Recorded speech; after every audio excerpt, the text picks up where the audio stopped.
Think Python threads run in parallel. The GIL has other plans. Concurrency and parallelism sound like the same thing, but they're not.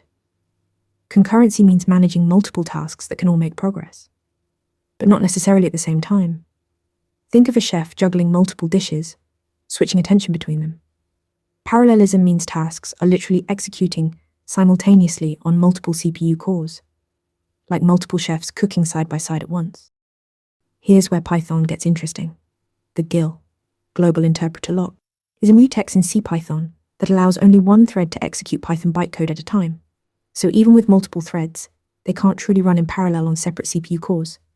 Threading in Python achieves concurrency through context switching, not true parallelism.